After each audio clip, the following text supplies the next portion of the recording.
If it's nerdy, we're into it. Gaming, movies, television, wrestling, comics, whatever.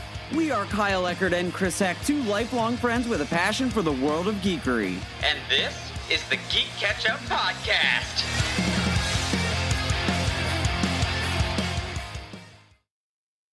What's good, GeeK KetchUp family? I'm Kyle Eckert. And I'm Chris Heck. And you are listening to Season 2, Chapter 26, the first of our two-part discussion on the recent Marvel's X-Men 10 of Swords or X of Swords crossover event. We've got a ton to cover, but before we get there, we want to take a moment, as always, to say thank you for listening and to send our appreciation your way for spending your time with us.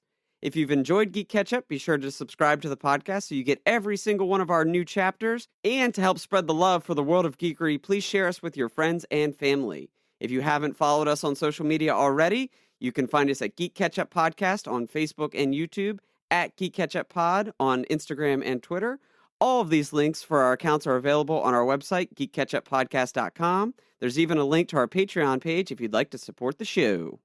Now, on to the good stuff. For those of you that have been listening to us since the beginning, you know that Chris and I have been keeping up with the current era of X-Men and mutant kind, the era known as the Dawn of X.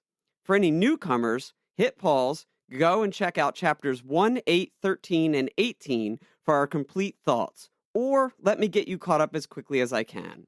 Beginning in the summer of 2019, Marvel completely relaunched all X-Men related books with the dual series event House of X and Powers of 10. This event established many new norms for all mutants, hero and villain, uniting them on the living island of Krakoa. But despite mutants finally putting their own differences aside, not all was well. New threats arose in the form of human governments, biological weapons, intergalactic, and otherworldly civilizations. It's those otherworldly threats that brought mutants to the conflict they faced in the 22-part crossover 10 of Swords. Chris and I plan to bring you a complete breakdown of each issue in this massive event that included every single active X-Men series Marvel is currently publishing in some way. From X-Men, X-Force, X-Factor, Marauders, Hellions, Cable, New Mutants, Wolverine, and possibly the biggest player, Excalibur. Here in part 1 of our discussion, we'll cover up until the halfway mark, which is part 11 of X of Swords Stasis. Then in part 2, we'll hit the second half. And of course, I'll go ahead and say it now, this is your spoiler warning. With that, let's dive right into the action of Excalibur 12, which was the prelude to X of Swords, 10 of Swords. We're going to say it interchangeably all day here, folks. It is 10 of Swords, but we may say X of Swords just because that is how it's written. So, in Excalibur 12, the prelude, Apocalypse is gathering the High Lords, which are essentially the earliest mutants known to Earth, to open the external gate. And what they didn't know is that he was prepared to sacrifice them to open this gate that takes you to Otherworld and the Citadel.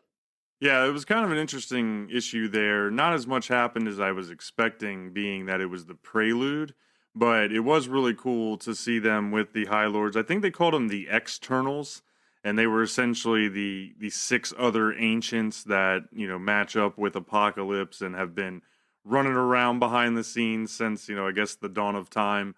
But it was also a little bit of a culmination of a lot of what Apocalypse has been doing in the Excalibur series since issue 1. So that was kind of cool to see as someone who's been following that series, simply because all along we've just been getting these little tidbits of what he's been doing. There's been a lot of mystery there. He doesn't give a whole lot of information. And so, the way they came out with this and, he's fulfilling his plan, he kills them. He shows that they can be, their life force can essentially be transferred to other mutants. And he does that with Richter and some of the other folks that have been running around with Excalibur. I guess we'll have to see exactly how all that pays off in the end or how that affects things moving forward. But really the goal there was getting that crystal gate built to Otherworld, because that was one of his biggest goals throughout the whole series. Was he wants these contact points so he can freely travel to and from some of these other worlds. And I guess, they will all fit into his schemes. Right. And I actually, my biggest takeaway from this particular issue is Apocalypse finally going into business for himself. Like, he's been manipulating things all behind the scenes, but he's been playing along with Krakoa. And is it finally he's gotten it to the point where he's going to enact his plans for mutant kind? Like, he's been part of the council, he's been part of the crew, but now it's really what I want to get back to doing. Yeah. And that's really what I saw here. He manipulated these externals, sucked their life force, opened this gate, which is a second gate, because there is the first smaller gate that takes him directly to the Kingdom of Avalon, Right. which happened also in Excalibur. And that's actually going to be a common theme here, is for a long time in these X books, I kind of threw shade at Excalibur that it was happening on the fringe, that the events of Excalibur and what Apocalypse was doing behind the scenes wasn't impacting the main story Right. for mutants, and X of Swords and has kind of changed all of this on me. Yeah, it was a sleeper, and I know we touched on it a little bit, and I kept saying as we were breaking down the individual issues through Dawn of X that something was going on here, and it felt like it was going to lead up to something big. I definitely did not expect it to be kind of like the direct lead up to this event. So that payoff, I feel like, has kind of turned out to be a little bigger than I anticipated. But it has been really cool. You know, Apocalypse has always got big stuff going on. He's been around for thousands and thousands of years.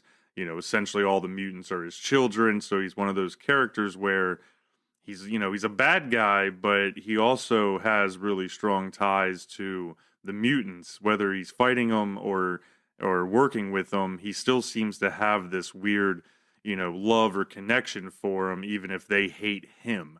And so that dynamic has continued to play out in Excalibur, and even Xavier and Magneto and the other members of the Quiet Council don't truly know what he's doing. They're just kind of letting him do it. Right. And so I think we'll see some of that stuff really bubble up here as we get into the actual Ten of Swords events, because there were, for me as an Excalibur follower, I felt some payoffs as far as the things that he's been building to now starting to come into view as we got into the books here.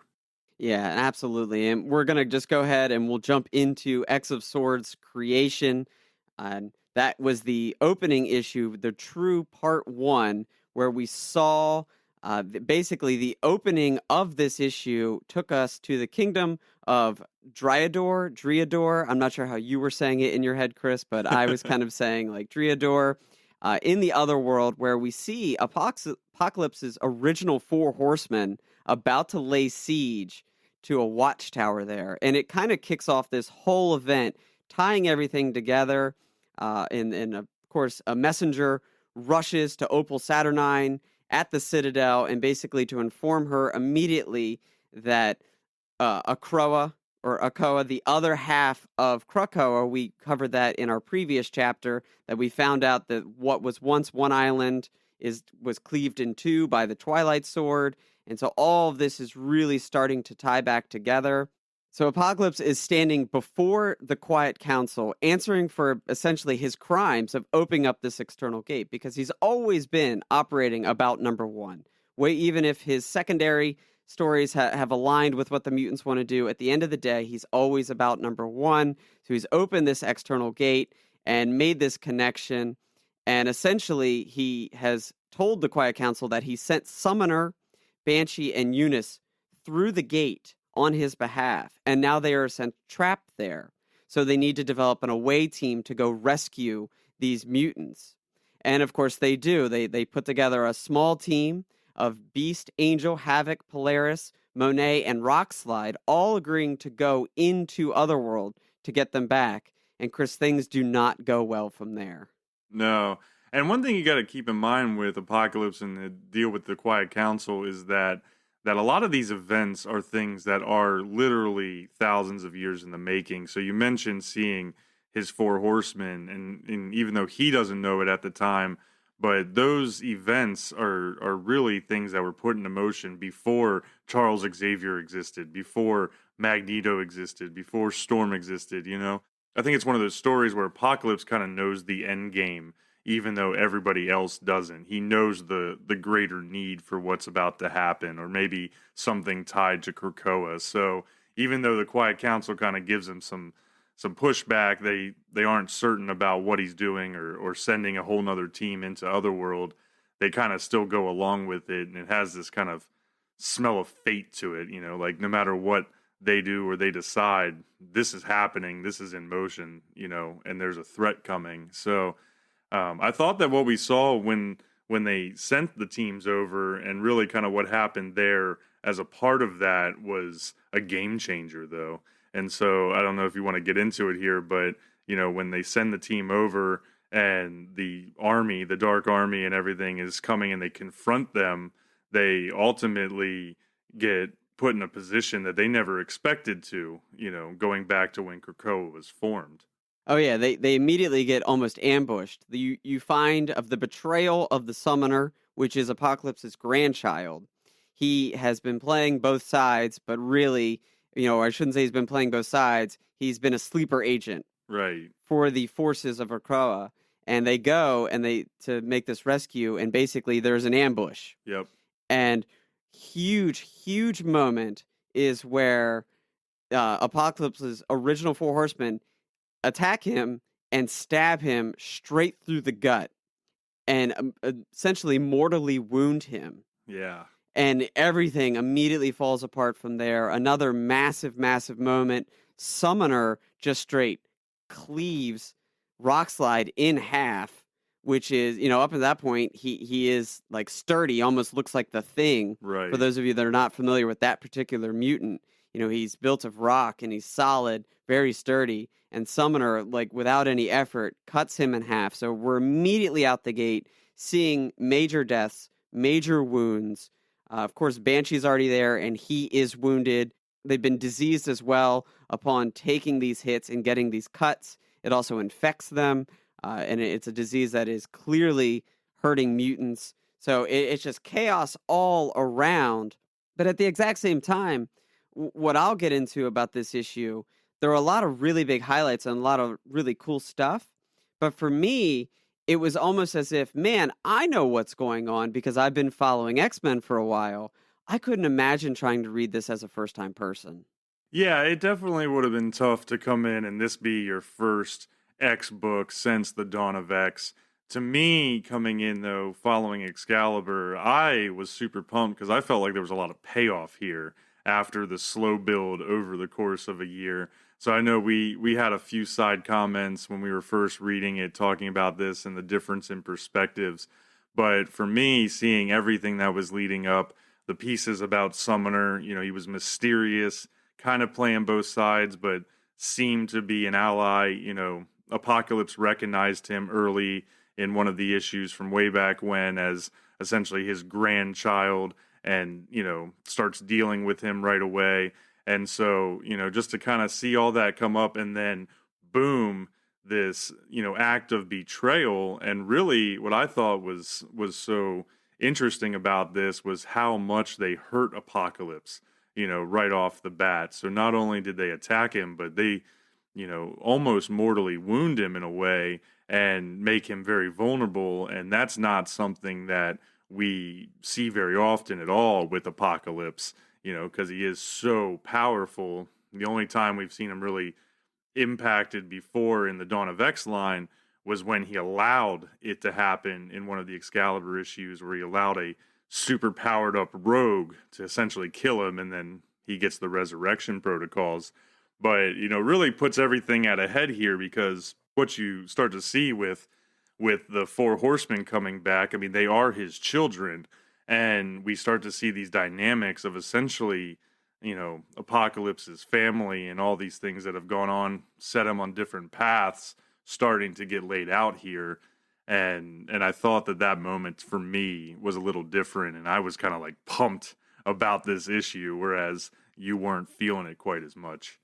No, and I just really wasn't, and I like we talked about it briefly, but it wasn't hooking me, and that was what I wanted out of this. It's the first issue of a major event, and I want it to come out firing.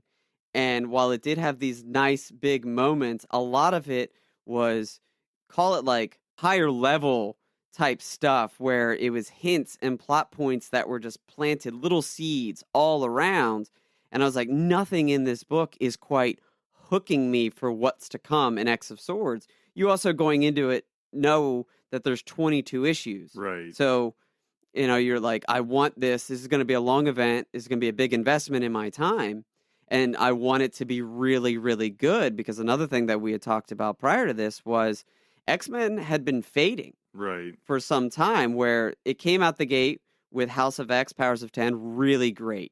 And the first couple issues of each series was really good. But then as time went on and it got into that secondary and third story arc, it started to fade a little bit. And then, you'd get some highlights here and there. But what I really wanted was a total return to form. And while I got some of it, I didn't get all of it. And that ultimately, let me down. I still think the next few issues, what happens will hype me back up. But out the gate, I was like, I just wanted something maybe a little bigger. Yeah, one thing I felt with Creation was, we talked about the prelude issues that they did with Excalibur, and I think there was one for one of the X-Men issues that, were marked as prelude to this event. But in reality, Creation #1 was the prelude. Yeah. And I think that was probably one of the issues with the expectations, was you kind of expected it to just be, boom, we're kicked off here. And in the second half of the book, because it was a thicker issue, it was almost like a double issue book. So the second half started to go down that line, whereas the first half didn't. To give it some credit, I did think that there was some cool kind of premonition parts there. When in the beginning we see Opal Saturnyne and the tarot cards and some of these different premonitions of what's to come or what might happen, kind of get your mind going. So there was some stuff there, and it had some great art. I thought that the art in this book was pretty cool. But as far as, that meat and potatoes, like, okay, I'm ready for this next event, I'm ready to sink my teeth in, it did kind of temper that back down just from the way that it laid it out. The other thing I will say, though, that I did like a lot here was that we did see some of the power of Opal Saturnyne. And, they've showed us her a little bit throughout the Excalibur book, and it's very clear that she is a unique person in the entire, world, or all the realms that are out there. She's kind of the guardian of the Citadel, which is where all of the different worlds connect, but we haven't seen her full might and her full capabilities. So, after the events of the ambush on the X-Men and Apocalypse, we see her kind of come in. She flexes her muscles. Everybody's fighting on her land essentially, and she's not having it. And she freezes everybody in place, and slows everything down, and essentially kind of chooses one person from each side to communicate with and establish really what is going to be the Ten of Swords event. Right. So, and she does. I think she shrinks death. Yeah. Which is pretty cool. Like, she cuts him down to size. So it does. It kicks off what eventually is going to be the Ten of Swords event, which is essentially a Mortal Kombat style tournament. Yes. Which says, okay, if these dark forces want to invade Krakoa and they want to invade Earth through the portal of Otherworld, then okay, but we're not going to just let you do it. We're going to make it so it is fair and both sides have an equal opportunity to compete, because the army, the dark army that the Four Horsemen are bringing, is unstoppable. Right. They're, they've torn through the land of Otherworld and on Krakoa themselves. So, understanding that, Opal Saturnyne puts these kind of procedures in place, these rules in place, and it really does. And essentially, the best way to describe it is a Mortal Kombat style tournament. Yeah, it was kind of funny when you start to read through those last couple pages and you're like, wait, I know this format before. And you start to realize, like, this is Mortal Kombat, you're like, holy crap, like, it's kind of cool. I'm here for this, to see my favorite X-Men in essentially a fight for the fate of the world, a fight for their lives. One thing I think that, just to help illustrate, really the threat, and one reason why this tournament, I think, is beneficial for the X-Men, is because the threat that's coming, what was in my mind, seeing the Dark Army come through compared to essentially, the couple thousand of mutants that are on Krakoa, was the dynamics of the movie 300. You essentially have this unstoppable Persian army that's the greatest that's ever been seen, with warriors and weirdos and everything, beyond what anybody is familiar with, and, warriors for as far as you can see. And then you've got Sparta with, their 300 best champions. That is all that can stand in front of it. If you put those up one on one, just like on an open field, there's no hope. I don't think necessarily the X-Men would have much hope here, even if they sent everybody at the Dark Army from a sheer numbers perspective. Right, yeah. But when Leonidas is able to bottleneck that army down into where only so many can come at him at a time, it evens that fight up, even if the numbers are so disparate. So I think that was kind of an interesting, that was what was going through my mind at first seeing it. This is an unfair fight. And then Saturnyne comes in and essentially evens the playing field and allows them to, rally their champions. And it's, the best versus the best, essentially. Yeah, absolutely. And so she does, she allows this to happen, but it also feels like she's manipulating a few things in her own right.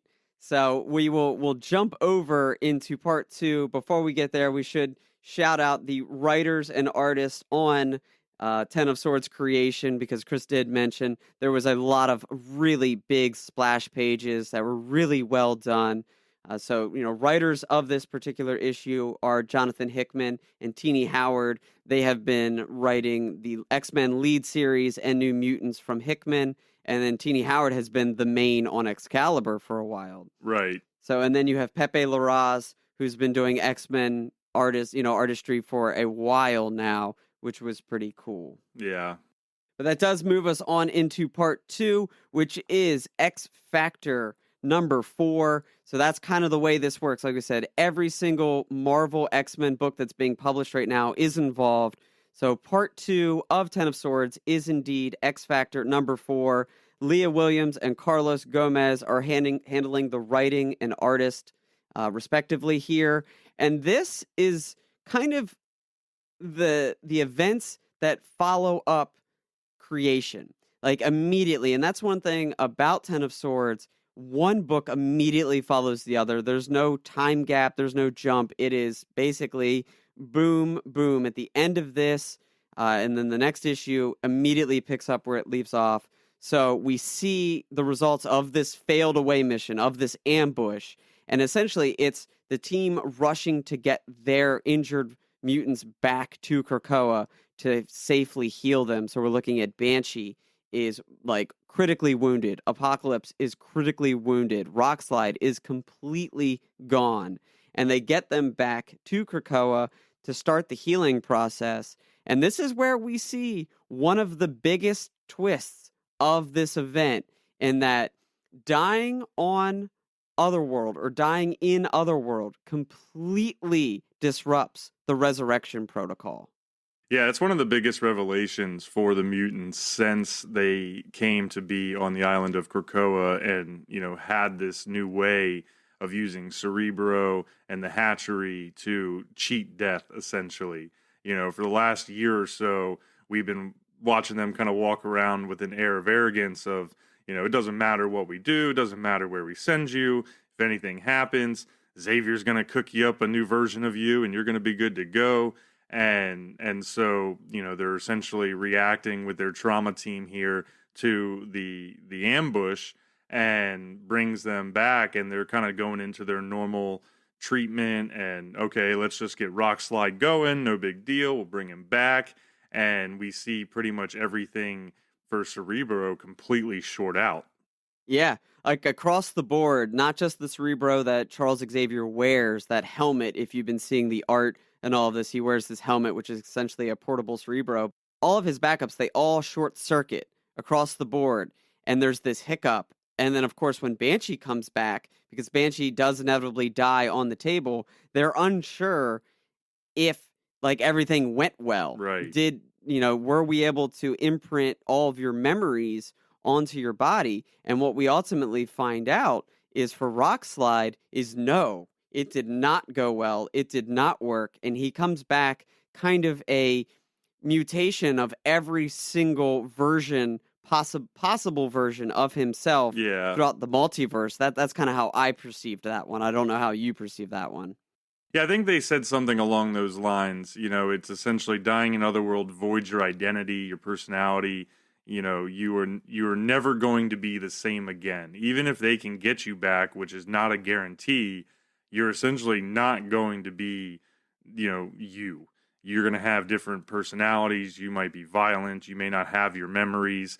Who knows? I don't think we even know at this point the true extent of what could happen here, but that was a really big moment for them of realizing, okay, well, we didn't think about this, and we didn't think about there could be something out there where we can't use our resurrection protocols. So it really immediately upped the stakes. This issue of X Factor in a way was kind of slow from the standpoint of what happens. It's mostly just kind of a look into the hatchery and the medical tent, where they're working on Apocalypse. And I have to give a shout out. I thought that seeing Apocalypse again in like a weakened state where he's getting hit by the plague from the Horsemen, and he really looks like he's going to die on the table. Like they're all kind of really concerned. I thought that was an interesting spot just because, once again, we don't see him that weak very often, but there was a lot of direness to their situation, immediately once you hit this issue. Yeah, and absolutely. And one thing that really becomes present, and it's been present in X Factor all along, was that while they have basic resurrection protocols, they're not very detailed. Mm-hmm. And that's been the theme of X Factor the entire time, is that they created a team that could investigate the deaths of mutants to confirm death before resurrection can start. But in this case, in the middle of a battle, in the middle of a war, what is the resurrection protocol? And so they immediately enacted these new addendums, and essentially, and you get info pages just like all the other X books that have been out there. There are these info pages, and you see the addendums that they put to the resurrection protocol saying if you die in battle, you basically jump the line, right, and immediately get resurrected. And that's what we saw with Rockslide, is they immediately, because he died in Otherworld, in creation, that he needed to be immediately resurrected, and it didn't go well. He came back as the amalgam of everything else. And that is the dynamic that I think X Factor highlights the best, is that it highlights the five and what they are doing and how they factor into the larger mutant role. Sure. Yeah, I think we should got to put it together here now. If you think about how the stakes are coming together for this event, we just mentioned in creation number 1, we've got a Mortal Kombat style tournament. And now in issue 2, we are hit with the revelation that if you die in Otherworld, where this Mortal Kombat tournament is going to happen and is expected to be a battle to the death, then you do not come back. Right. And so it just kicks the stakes up completely. And so I thought that this was a moment for me where it was like, okay, now here we go. Now let's jump into this and see what they're going to bring to us in this event. And you also, at the time, you think, okay, well, Krakoa is just going to throw their 10 best warriors into this fight. But that's not the case. And we see that in this X Factor issue as well. Opal Saturnyne basically sends a message, a mental message to a person on either side of this battle and tells them, rules and prophecies on who is going to participate. And of course, you find out that the tournament is going to take place in Otherworlds and the various kingdoms of Otherworld. So with this prophecy, it's sent to Polaris, Magneto's daughter, Yep. which I think is a very interesting twist. So she blurts out these prophecies, and we see 9 prophecies, which say these are the 9 mutants, and these are the swords that they need to go get, because another piece of this 10 of Swords event, they're duels. They can't just go fight with their mutant abilities. Now, I'm sure they will use them. It's expected to be a sword fight. Right, yeah. Definitely kind of classic. Yeah. So we see some pretty cool little prophecies, and just in Hickman style, in X-Men style, like none of it is straightforward. All of it is a mystery. Yeah. Like everything's a puzzle. So what we see here is I don't want to read all of these, different prophecies, but essentially what we get, because at the back end of this issue, we get a breakdown of the various prophecies and who we think the sword bearers are going to be. So, short of reading each individual prophecy out, I am going to tell you basically who gets picked. Gotcha. And it's Magic, Wolverine, Storm, Cypher. But Cypher's a little different because technically Warlock is picked, but there's a lot going on with Warlock and Cypher right now as they're kind of acting as one. Right. Cable, who is in his teenage version, which he doesn't like being called. I'm not young Cable, I'm just Cable. We also get Captain Britain, which of course is Betsy Braddock right now. Captain Avalon, which is of course Brian Braddock, the former Captain Britain. Yep. Apocalypse himself, and then Gorgon. Yeah, definitely a hell of a cast. Right? Yeah. And some of them are like you would expect. Wolverine, you're like, okay, the healing factor. He's a sort, he's so powerful in his mutant ability, and he's definitely a fighter. He's expected to go there. But a few other like random ones. I thought Cypher was kind of random. Storm caught me by surprise. Right. Like a few of those, I was like, wow, okay, the stakes are high here. Like, I thought we would just send, you would have to volunteer. But it's Right. not really volunteer, you're being told.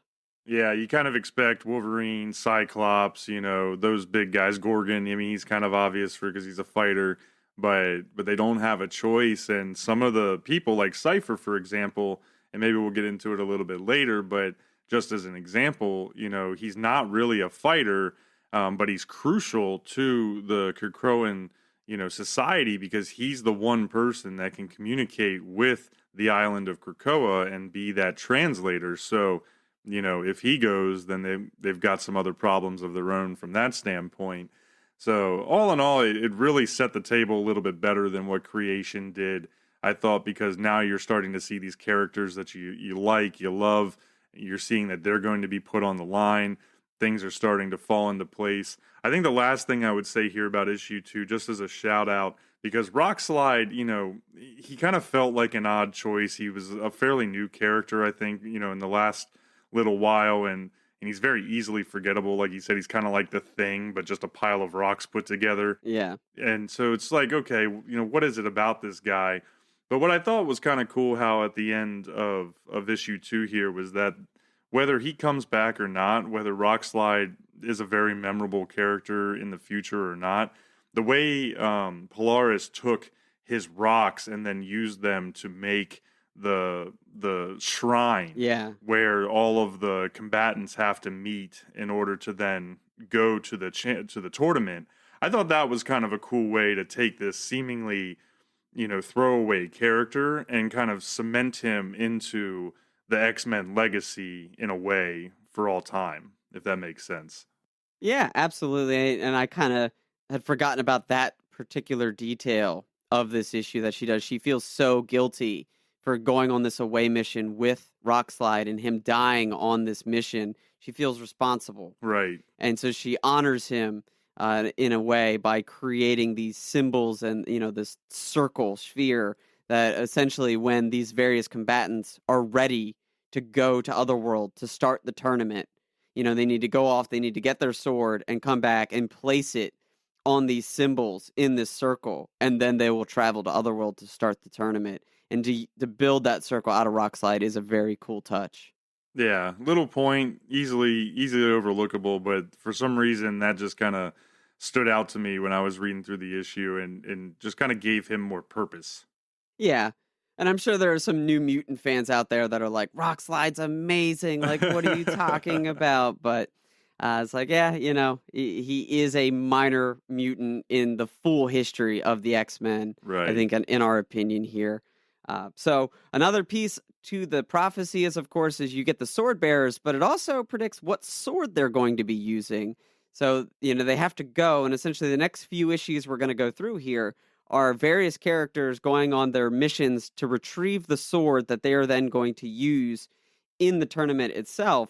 But one of those sword bearers, Magic, already has a sword. Yep. And I thought this was a really cool moment for Ileana to just take her soul sword and immediately step up and place it in the circle. And it's like, I know I'm going, and I know I'm going to compete.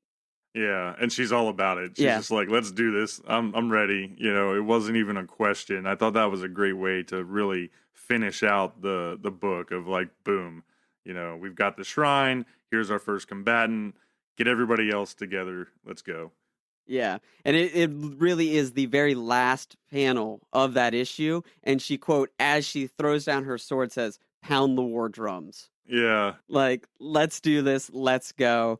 And Magic is just one of those characters where I think not everybody's going to know who she is and is familiar with her, but once you start to get her backstory a little bit, you're like, okay, she's pretty sweet because she is Colossus's sister. Yep. She's got the soul sword. There's a lot going on there. Yeah.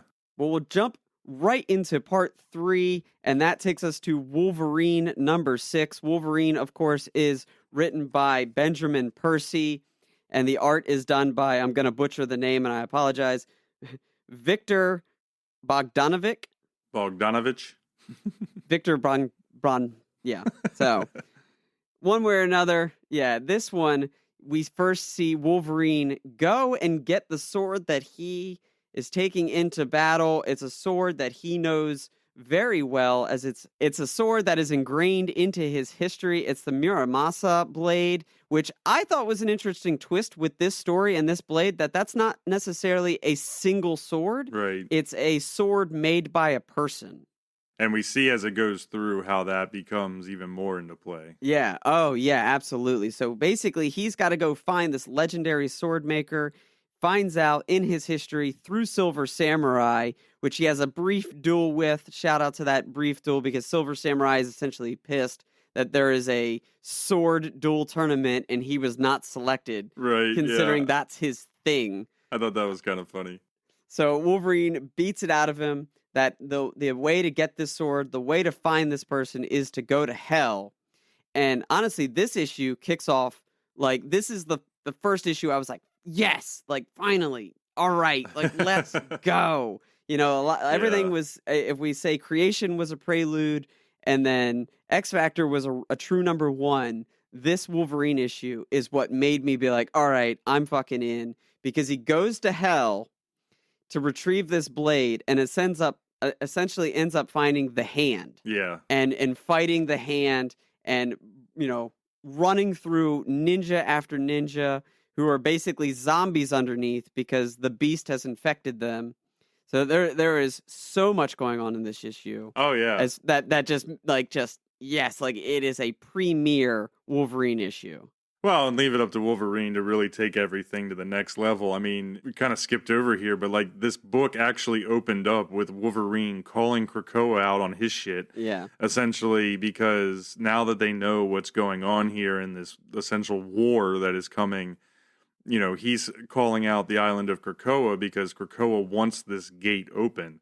Krakoa's got some selfish or unknown, reasonings that he wanted to keep this gate to Otherworld open when the council was talking about destroying it when they found out about all this stuff. And so Wolverine pretty much starts off his quest by going and telling Krakoa, like, this is on you, bro. Yeah. Like, you clearly knew that this was coming. You wanted this. And so whatever happens after this is on you. And then he leaves and he sets out on his journey. But I think what we start to see here with the piece with the hand and their allegiance with essentially, I guess, the devil and hell, is that some things are starting to change in the world. This event that is going on in Otherworld and around the other realities is having some ripple effects on the forces inside Earth. And we see some of that as it moves through because it introduces the character of Solemn. Oh, yeah. And Solemn, and I think maybe Solemn is why I got so hyped on this particular issue, because up until this point, granted, it's only 4 issues in the history of X-Men. We're really only getting to see one side. Yeah. We're not getting to see the combatants that are coming from Krakoa and the other side. But we are finally introduced to one of them, and that is the character of Solemn. And essentially, Solemn, I'd like to look at him as almost the Wolverine equivalent. Yeah. On the other side, he's got skin that is made of adamantium. Like, it's basically microfibered, weaved into his skin. But he's also not exactly a good guy on the other side, because we see that he's been in prison for 100 years Right. in this land, that essentially the the children of Apocalypse who have been ruling the land had a fight with him, and it was appeared to be a lovers' quarrel Right. based on Right. the info pages that we were given, and imprisoned him. But the people of Krakoa love him, Yeah. and so despite being in prison for 100 years, he's been brought gifts and adored, and it also seems like people are coming to make love with him. Right. Like, so while he's in prison, it really hasn't been that bad. But it also opens the door a little bit that these forces on the other side are also picking people that they don't feel so great about. I really like the character of Solemn. I mean, I would absolutely follow an entire book if they just made a book about this character and explained his whole backstory and what he's all about. But the writing was funny. The way he spurns war and them, when he's getting out and they all think that they've had him conquered for all this time, and he makes them realize that he's only there because he's chosen to be there. He's kind of like taking a break, Yeah. just chilling out, and he kind of gets out of the handcuffs and stuff on his own, and just kind of walks out like, hey, okay, I'm here to do this. I really just thought it was all well done.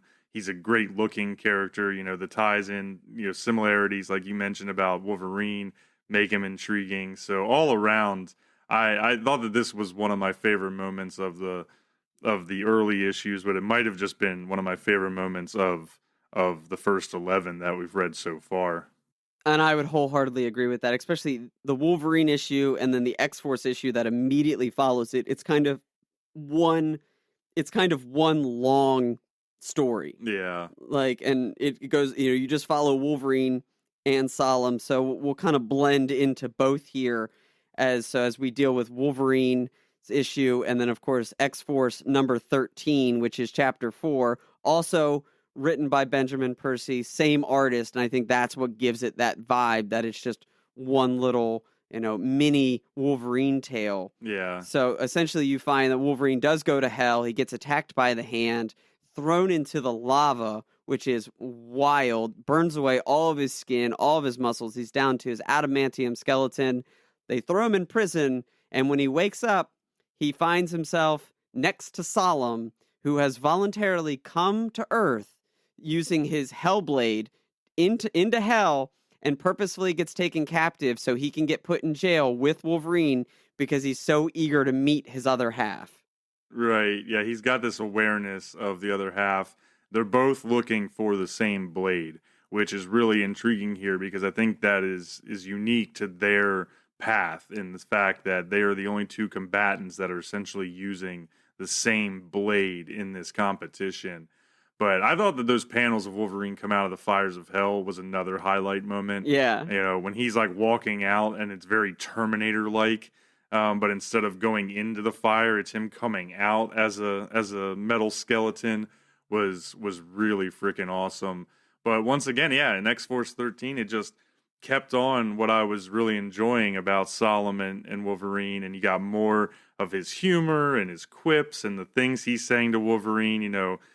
Wolverine is regenerating at this point, so he can't move or really do much as his body is still like only 50% healed or so based on the art, but you've got Solemn sitting there saying things to him, and it's probably just infuriating Logan as he's going, but he can't do anything about it. Yeah, and he does get so mad he takes a swipe at Solemn and cuts him across the chest, and that's ultimately how we find out that his skin is adamantium enforced.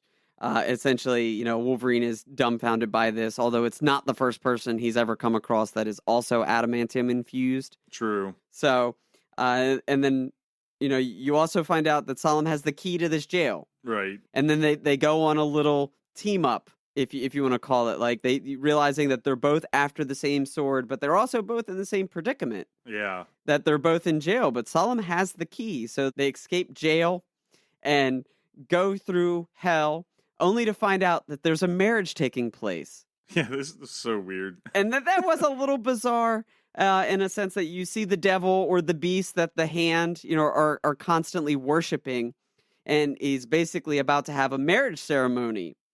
And it's between his left hand and his right hand, as I believe he says. And the gift to, the bride and the groom is from the sword maker, and he gifts a sword each to these. And that's where you find out that Wolverine and Solemn are going after the same blade, but they might not have to because there's going to be two. Yeah, and we see it split, so the culmination happens of the marriage, and then the Muramasa sword. One of the big things about the lore behind Muramasa and the weapons that he makes is that he, for years and years has figured out how to essentially infuse souls into his weapons, which kind of take them to another level or give them some sort of power over certain things. And so for this, marriage, the two blades that he has to make, Muramasa, I don't know if he was forced or he chose to. I didn't quite get the reasoning there, but he essentially infuses his own soul into both blades and then gives them over to the bride and groom, like you said. But it really doesn't go down as a happy wedding there, because pretty much right after that we see Wolverine and Solemn come in to claim what they want. Oh yeah, and they come in and immediately destroy the bride and the groom.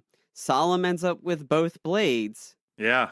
And they have this little bit of a moment where Solemn's like, I have both blades. I could leave and not give you what you want. And ultimately, they end up working together once again, which is a nice little team up. And you see Solemn's almost respect for Wolverine. Yeah. And he sees him as a fighter. And there are some really nice interactions there where he says, ultimately he gives him the sword at a price that we do not know. But he says, I hope to see you on the other side. I thought that was a really cool way to finish this issue after going through all of this. It's the first kind of quest that we've seen for one of the champions to get the blade. And literally, if Solemn didn't give one of them to Wolverine, like, this whole thing would be over. Yeah. And so Solemn could have ended it before it started.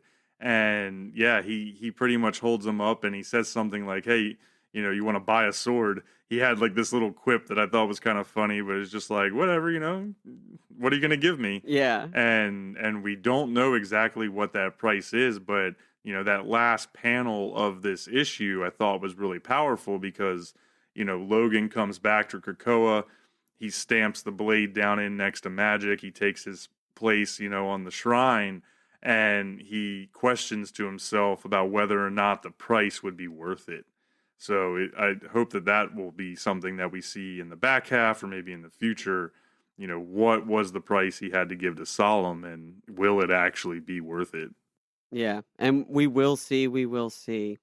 But we'll move on here to Marauders number 13, which is chapter 5 of the 10 of Swords event. Now, Marauders is typically, it does, the writing and the art is a little different from Marauders. They shook it up here. So it's Vita Ayla and Matteo Lally. Matteo has been doing the art on Marauders for a while, so it's really just a new writer. But we follow Storm here. So like I said, each of these follow-up issues are kind of taking your sword bearer and the journey that they have to go on, the quest, as you said, that they have to go on to get these sword. And Storm knows from her prophecy that she needs to go to Wakanda, and she needs to get Skybreaker. Skybreaker is an ancient Wakandan weapon. It's essentially the first Wakandan weapon as well. Yeah. I thought that this was one of my favorite issues front to back of the first 11. You see a lot go on here from kind of the emotional standpoint, the pride standpoint. There's been a fragile relationship for Storm with T'Challa for a long time now. The relationship between Krakoa and Wakanda is kind of fragile as they've, come into place and really come up as a nation. And so even though they're friendly, Storm knows that it's not going to be a comfortable conversation because of those aspects, but also because of what this sword means to the people of Wakanda. Exactly. And there's a really good dynamic in this issue. I have to agree with you that this issue front to back is really quite a standout because you get so much of Storm's history with Wakanda, her marriage to T'Challa, her relationship with the royal court of Wakanda.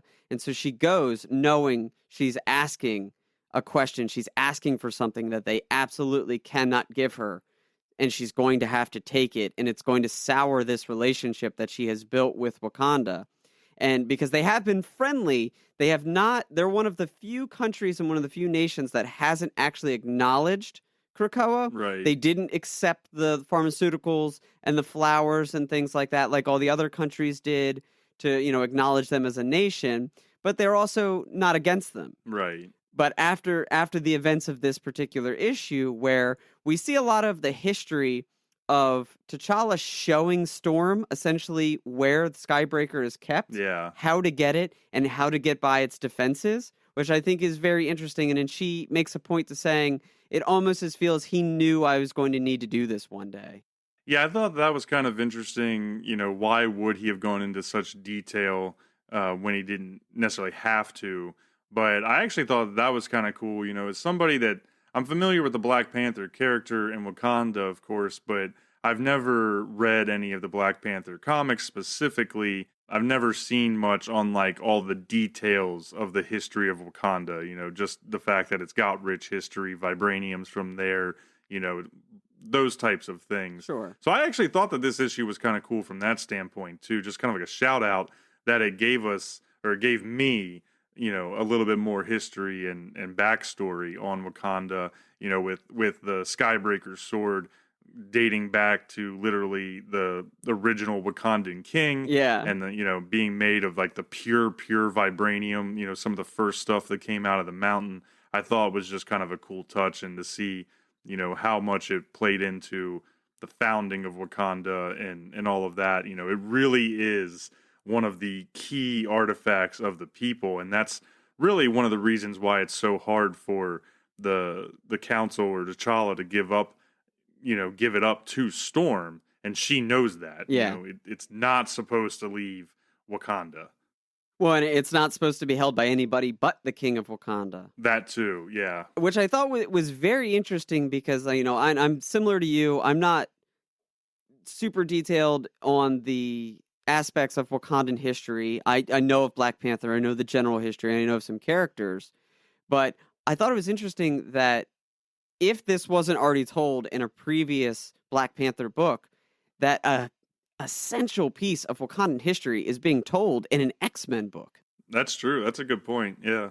And I just thought that was very bizarre, and maybe could play out in the future. Like if they cross this over in some way, that this weapon could come into play for T'Challa. Sure. But essentially, Storm goes to get it. She bypasses all of the security measures because she does know how. But ultimately, there is one final gatekeeper, and it is Princess Shuri. She knows that she's coming for it, and she attempts to stop her. They have a fantastic battle back and forth with great pages, great panels, and great art.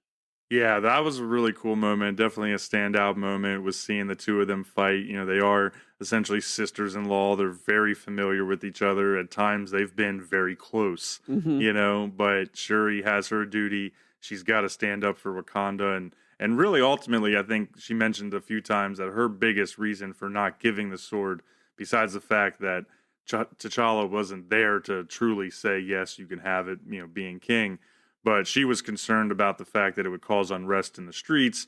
It would essentially cause Wakandans to fight Wakandans and blood to run.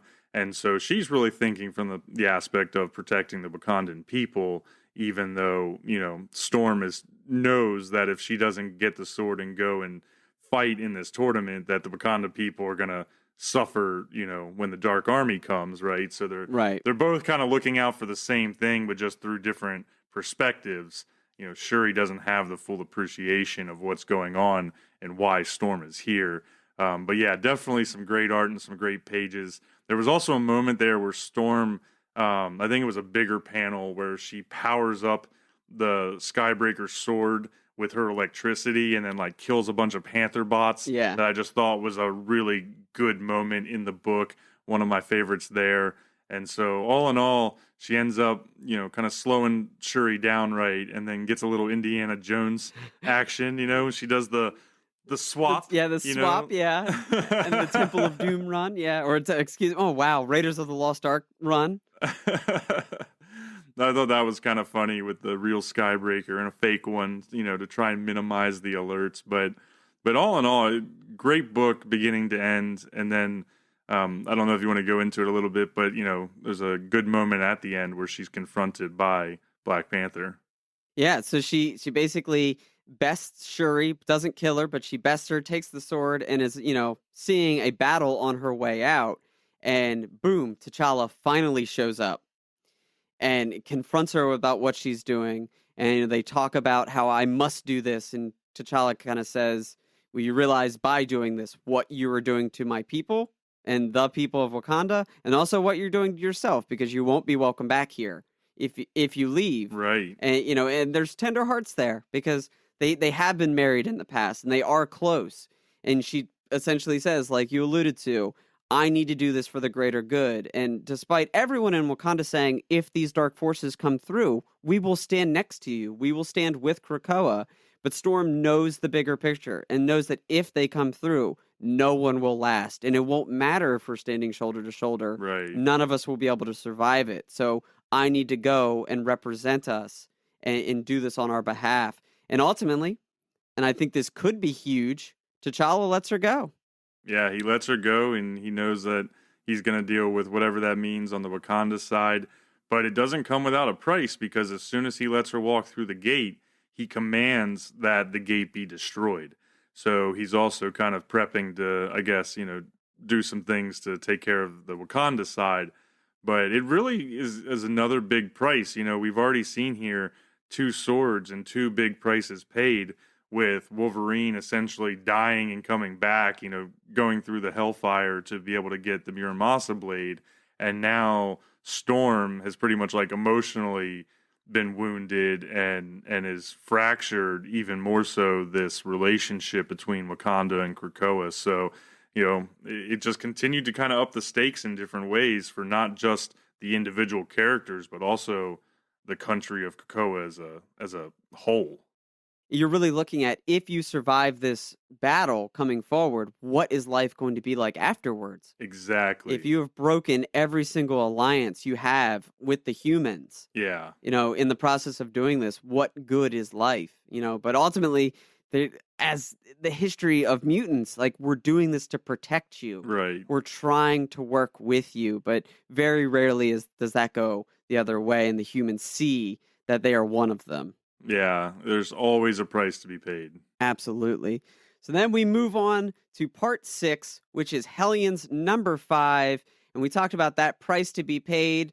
Well, the plan is, let's try not to pay that price. Let's try to sneak a team into Otherworld and steal the opponent's blades. And maybe that will be a way that we can prevent this entire thing from happening. So Mr. Sinister, who does kind of lead Hellions a little bit here, says, I've got a team, I've got a plan, let's go do that. The book opens up with them on the Quiet... Oh, I shouldn't say the book opens up with them on the Quiet Council. The book actually opens up with the resurrection of Empath, who's a mutant I'm not too familiar with, but out the gate, he's kind of a dick. Yeah, me too. I'm not as familiar with him, but yeah, you can tell that he's absolutely a dick. He's always, bumping up against everybody, it seems, and was killed by one of his own team members. Yeah. And that's why he's being resurrected. So nobody likes this guy, the ultimate asshole, apparently. Which was kind of funny because his name is Empath. Right. So you think he's going to be somebody sweet and all that, but he is not. This issue, all in all, was kind of a throwaway. I thought that there was some interesting moments with the Empath character getting introduced. And Mr. Sinister, he's essentially proposing that they just go steal all the other team's swords. Yeah. So that way they can't compete, and then they don't have to fight or lose anybody. And, my first question there was well, what could go wrong here? You've got Opal Saturnyne, who just, kind of seems to know everything and wants her rules to be followed. And, let's just go supervent that and try and pull a fast one on her. I don't know if that's going to happen, but yeah. But they ultimately agree to it. Yeah, they ultimately agree to it. Well, the wonder is if they go and they cheat the rules of the fight, that it's going to end poorly. Because right. that's if Saturnyne finds them that they've been trying to cheat, then all of this is for naught, and they're going to by default lose this tournament. So is it really worth it? Exactly. And ultimately they do say yes.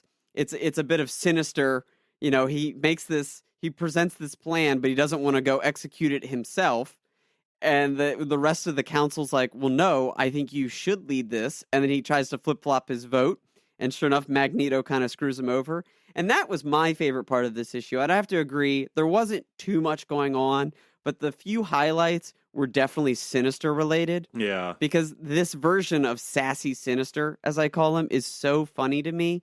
So his interactions with the council and how they all kind of just appear to be exhausted with him. Yeah, they're over it. They're just over it. So the council parts were probably the most interesting and the most intriguing because you don't get too many, and very rarely do you get to see them making a decision as a group. Yeah. Like they're always talking about something or discussing something, and then it'll change and the scene will change. Here we actually got to see them, the process of the vote, the different dynamics of the council, because it's a mixed bag of who is on this council. Right. And I almost thought it's almost more villain leaning than hero leaning. In some ways it is, yeah. And it's like they're always trying to rein each other in because they all have kind of their own voice and their own pool. But, you have that, and then you have some of it's like appeasement. Yeah. Like they knew that they needed some of these types of characters on the council, not just the good guys, not just, Xavier's folks. They needed all these different people to try and control everything, since the heroes and the villains are all, welcome on Krakoa. So it always makes for an interesting moment when they do the council moments. But to your point, they are few and far between. So yeah, them kind of screwing Sinister over while he's trying to screw everybody else over was a good twist. And then just to your point too, I thought that it was funny when Sinister goes down and he's messing with one of the other clones of himself. Yeah. And they've got that back and forth, but then you see that their decision-making system is essentially like street rock, paper, scissors. Yeah. They just drop down and do some RPS to figure out, who's going to go, who's going to survive, and who's going to be the actual Mr. Sinister. And I think they call it like the ultimate battle or something to, of all that, like the noblest of contests. Yeah. I think that's what he calls it. He's like, the noble contest then? He's like, best 2 out of 3? And he's like, I said the noble contest, didn't I? Which you have to assume is best of 1, the way RPS is meant to be played. Yeah. That cracked me up. It was like all this like high risk stuff. And of course, Mr. Sinister would decide it with just some straight up rock, paper, scissors. Yeah. But in the end, it's all about his cape. Yeah, right. It's all about his cape. That's all they wanted. That's all it is. So while the overall plot didn't advance much here, there were some, moments that make you smile, moments that make you happy. So shout out to writer Zeb Wells, artist, Carmen Canero. I can't say that I'm going to continue reading Hellions after this. It was one of the few X books that I didn't follow leading into this. And I was kind of hoping that I would read it, be intrigued, and to pick up more Hellions issues down the line. But I can't say that happened. Yeah, we'll have to see. It didn't do anything for me to be like, oh, let me check out this book. And it really didn't even end on any sort of definitive measure. It was kind of a cliffhanger. We do see them go into Avalon and then Otherworld. They begin this quest, but, very little happens on that side. And then it just kind of drops off and moves into the New Mutants issue. Yeah, and so we move on to New Mutants number 13, which is part 7 of 10 of Swords. Writer Ed Brisson, artist Rod Race, or Reyes, however you'd like to say that there. And this was an interesting issue because it's completely devoted to Cypher. Right. And essentially training him to be a fighter, because like we said, he's not a fighter, he's a communicator. He's typically a passive person, but he's decided to enter this tournament with Warlock as his sword, using Warlock's body manipulation, to create the sword, which I thought was a really cool little aspect of this. For sure. But he needs to learn how to fight. So this entire issue is devoted to Magic's interactions with him in teaching him how to be a swordsmith, or a sword bearer, excuse me.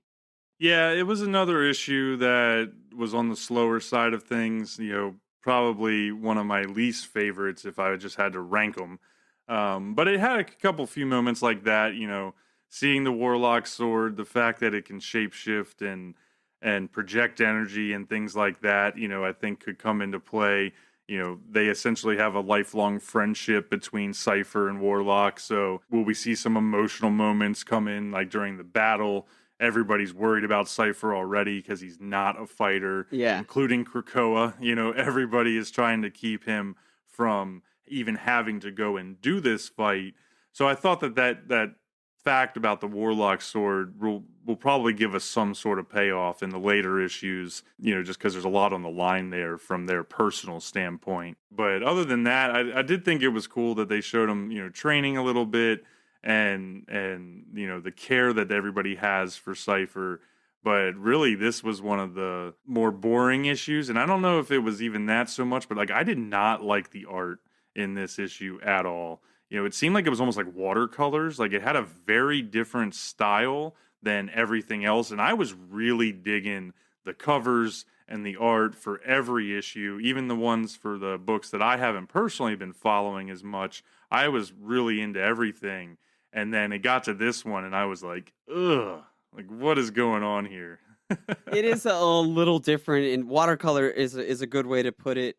I don't think it's actually watercolor, but it's a lot of blended colors all together to give that watercolor feel. Yeah. I enjoyed it just as a change of pace. Okay. I guess, it's not my favorite, and I don't know if the art alone would be enough to hook me to read New Mutants long term, but just as like a change of pace from the super detailed and the hard lines, more of something that's wishy-washy. In the watercolor style, I appreciate it just for a one-off issue. Like if every issue was this way, I would struggle. Right. I think the only other thing I thought was noteworthy out of this issue, besides the Warlock sword, was we did get the info panel on the Soul Sword. Yeah. Which is what Magic uses. And, it comes from Limbo. She's had it for a long, long time. It's a magical focused sword, but there's a few things in that info panel that I thought were kind of interesting. It's capable of summoning and teleportation and spell breaking. So there's some really interesting powers there that could come into play when dealing with some of these beings from these other worlds. But the two things that towards the end were that it said that certain users can unlock powers that are embedded into the sword by previous wielders. Yeah. And so, maybe we'll see some surprise events or powers come from that Magic taps into with that sword. There was a note that said from Professor X's files that the Soul Sword can be used as armor. And he had been exploring these other applications of the Soul Sword specifically. So I thought that was something that was like, oh man, you could almost completely miss this because it was an info page. But all of those little details seem like something that could really make or break maybe Magic's contest or who she fights when we get to the actual tournament. No, it definitely could. I know in previous iterations of Magic, she holds the sword in her right hand, and then typically she gets almost the Final Fantasy style one-armed armor that goes up to her sholler. Yeah, that's true. true. And this particular design of her isn't exactly that. Like she's wearing kind of like almost her stomach is exposed. So, what I would say, like a midriff. Like a midriff. Yeah, she's wearing, like midriff armor, but it would be interesting to see her go full on, all the way up and maybe develop full body armor. That would be super cool, more than just a single arm. Right. Another piece of the Soul Sword that I thought was interesting, and it plays into a few of these swords, is that their length can vary depending on who's holding it, or it can be adaptable on how they want to use it, and the Soul Sword plays into that, so it's not a set length. Yeah, there's a lot of factors with some of these weapons that I think, depending on how the fights go and where the creative team wants to take it, could make for some epic fights. Like, it's got me really excited just to see, when we get into these one-on-one sword fights, exactly where they go, what they show off, what happens in the fight that forces them to tap into some of these other abilities of the swords, versus just being, hey, just a sword, right? Like, none of these are just swords. They all are very powerful, magical, mystical weapons, that can go well beyond just cutting things, right? So yeah, it should make for some very interesting stuff. I think at this point in the story, we're at 4 swords have been identified. Is that true? 4 swords? Yeah. Yeah, because you've got Storm, You got Magic coming out the gate with the Soul Blade, Storm coming in with Skybreaker, Wolverine with the Masamura, and Cypher using Warlock. Yeah, so we're almost halfway. Almost halfway. But it takes us to our next sword, which is also very intriguing. And it's Cable number 5, chapter 8 of 10 of Swords. And here we kind of take a break from the tournament in itself, and we get a little side tale where it's Cyclops, Jean Grey, and Cable, the old Summers family. And they've gone to the recently resurrected, you could call it, Sword Station in space. Right. And it's a bit of an away mission. I think the one cool thing at the beginning of this is you see Magic getting in touch with Cable, and that he needs to come back and participate in this tournament. And we saw a matching scene at the beginning of New Mutants from the other side. It's basically Magic delivers the news to Cable and then turns around and starts working with Cypher. And in here, we basically were given that this is happening at the same time as Cypher's training type setup, where we see Cable receiving the message while he's in space, with his mother and father doing something. They're kind of investigating this empty sword station that has appeared because he stuck his sword, the Light of Gladiador, into the station, which has completely powered it up. Right. And now they're trying to figure out, why is it empty? Where are the people that run this station? And ultimately you find out that there's an open portal on the station that has let other beings, aliens, I kind of took them as, they almost reminded me of the Borg. Yeah, very Borg-like. Yeah. From Star Trek. Very Borg-like, coming through. And, while nothing major happened in this issue for me, I love when Cyclops fucking goes crazy. And this issue gave me that. We got to see Cyclops just teeing off on some aliens. Yeah, they eventually open up that portal. They realize that there is something very nefarious here. I think they called it the Viscora. Yeah. Or the Faceless Death. It was very plague-like, very Borg-like, and it had wiped out all the humans or the people that were on this space station before. I thought that it was some really creepy moments. Like, she encounters that guy with the black eyes who's trying to explain to her what happened and how everybody died. He's like a vision, essentially.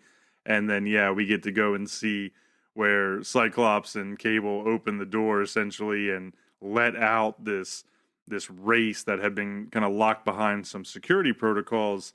And Cyclops just goes ham. Yeah. Just blasting all of them away as they try to escape. And I thought that was a cool moment. I had it as one of my highlights of the series so far. But I felt more like a setup, like some of those issues we saw with the X-Men where they would encounter a new race or something would happen, but they would kind of leave it there. And we were kind of confused as to exactly how it fit into all of the stories that are going on. I kind of had a similar feeling with this issue of, okay, the Viscora are going to come back into play at some point. Maybe not now, but this is still Hickman and them continuing this trend of setting up the future, even though, big events are happening now. Yeah, planting those seeds for the future. And I kind of had a similar vibe where they discovered this race, and obviously they were just coming through the gate in droves, not able to handle the constant waves. So I kind of thought maybe they're going to use them in the future somehow to combat the endless dark forces that we're getting on the other side. Ah, okay. That's an interesting thought.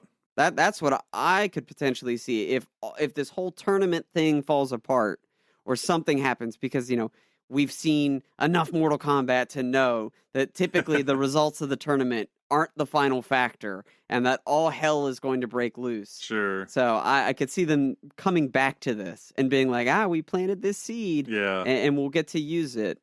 I thought it was interesting how at first it seemed to almost make things even more dire. Like, okay, now there's another giant army that's going to attack them from another angle, essentially. Yeah. But I did think that it was kind of cool the way it closed out. Cyclops, the ever optimist, he's just always kind of got that leading positive spirit to him. And he ends up kind of closing out the issue a little bit, saying that everything was going to be okay. Yeah. Regardless of all that's going on, he has that sense that, they're going to be able to make it. So I didn't know if that was another little piece of an omen, just telling the reader, like, okay, it's looking really bad right now, but the X-Men are going to come out on top. Or maybe if that'll play in some other way at a later date, maybe things won't end up being okay. But I just thought that was an interesting moment that they kind of made a point to call out in a panel. And it was an interesting moment for Cyclops because he's been a minor player in this entire event. Yeah, true. Being the leading general of the Krakoan armies, and he's been fairly silent this whole time. Yeah, you would expect him to definitely be one of the champions, and he's not at all. And you actually see some of that, now that you mention it, we saw some of that conflict happen in this issue, because when he realizes that his son, Cable, has to go and be a part of it, he said, I think on maybe 2 occasions, I'll take your place, or I wish I could take your place. Yeah. And we saw that a little bit with Cypher, and I think it was Exodus came and offered to take his place, but what it all returns to is these people, the X-Men, no matter what their status is, they realize that it has to be them. They have to make this sacrifice, and go and combat it. But maybe a little bit of conflict with some of the other characters who either think they should be there or would prefer that their lives are on the line. Yeah, it's very interesting dynamic, very interesting. And I'd like to see, moving forward, Sword this is getting its own series. Oh, okay. Or has gotten its own series. It's called Sword. So we'll see what spawns out of 10 of Swords, that with this new space station, that is always in Marvel lore. Yeah. As this outward station that's there to detect alien threats. So we'll see how that plays out. I believe that series started up this week at the time of recording. Okay. But it's only a number 1. And we'll see how it all plays out. Before we get off of it, I want to talk about Cable's sword. And the one big piece of Cable's sword that I thought was interesting is that it contains power and knowledge. Right. And they don't know where it's from. Yeah. Specifically. Like, there's thoughts there, but they're more theories than they are fact. So it was the Sword of Galador, I thought, was really interesting from a few of those standpoints. I don't know much about it at all, but Cable's had it for a long time. Yeah, he's had it at least since he came back as, a teenager. Right. In that whole, which was pre Dawn of X, really, is when they did that crossover bit, or that miniseries bit where he comes back and kills his older self and then kills actually the young mutants, and it helps set up our current era of that. So he's had it for a bit. I don't think he brought it with him when he came from the future, but he's had it for a while, at least the time that he's been young. Right. And being with the knowledge piece, they said that he's actually able to tap into it with his telekinetic powers. Yeah. So we don't get a lot of details there, but just another little tidbit of the info page was that it called that out. And so I wonder how exactly he uses that to his advantage. Yeah. In the tournament, or maybe moving forward. But moving forward, we will to Part 9, Excalibur 13. We finally rolled back around, and this is where I started to get excited. Like, all right, we've gone through each series once, and we're going to start rolling back and going through each one a second time. So we're back to Excalibur. That, of course, is Teenie Howard's main book, and artist R.B. Silva back on it. And this one sees Betsy going to Avalon to get her sword, and of course, her brothers are there with them. And I thought, you are the Excalibur guy. This had to be an awesome issue for you. Seeing Betsy go, interact with Jamie, interact with Brian, interact with Opal Saturnyne, and kind of play some tricks to get her sword. Yeah, there's been a lot of conflict between Betsy and Saturnyne around the whole Captain Britain aspect, because, it's not supposed to be mutants. Saturnyne doesn't really like mutants. And she's very fond of Brian Braddock, who's been her Captain Britain for a long, long time. He's, I guess, renowned as like the best Captain Britain there's ever been. So very fond as well. Very fond of him, as we see, but it really was kind of a cool another stepping stone for the Excalibur storyline, because it brought, I think, a few of those conflicts and tensions that have been building in the previous issues back to a head. And even got a little bit of payoff in some ways, because we see, like you mentioned, her going after her sword. There's been a conflict going back to when Brian got released from Morgan Le Fay's powers, she kind of took him and made him into this dark knight, essentially, with the Sword of Might, and he didn't really like that. And so we see them, he's been struggling with the fact that he's not Captain Britain. He doesn't have the Amulet of Right anymore. He was given the Sword of Might, and he's kind of afraid of it. He doesn't really want to wield it. He doesn't want to use it. And so, we see the conflicts between Betsy and Saturnyne, but we also see some of the conflicts between Betsy and Brian over these things. And ultimately, they're both needed because, Brian is essentially one of the combatants as Captain Avalon with the Sword of Might. And then Betsy is one of the combatants as Captain Britain with the Starlight Sword. Right. And that Starlight Sword is kind of the key piece here because they need Opal Saturnyne to, pull it from her magical realm. That's kind of how I saw it there, like create it, not necessarily like straight up create it, but she held it. Right. And so how could Betsy enter this tournament with this sword that she's destined to have if Opal won't give it to her? So they had to play some fishiness here to get her to create it so Betsy could sneak in and get it. And that was Brian playing into that fondness that Opal has for him, and sneaking into her room for maybe a little bit of sexy time, only to distract her to get the Starlight Sword so Betsy could sneak in and get the Starlight Sword. Yeah, it's kind of a complete shift of happenings here because, we actually at one point see what looks like Saturnyne finally getting her way, and taking the Amulet of Right away from Betsy. Ultimately, Betsy actually just destroys it in front of her, but you think that Saturnyne walks away thinking that she's kind of got the upper hand again now. She's going to get rid of Betsy, Captain Britain. She's going to get Brian, Captain Britain, back. And she thinks that Brian's kind of at her beck and call. So, the Amulet of Right gets destroyed. Everybody's kind of like, what the hell's going to happen? They retire to their chambers.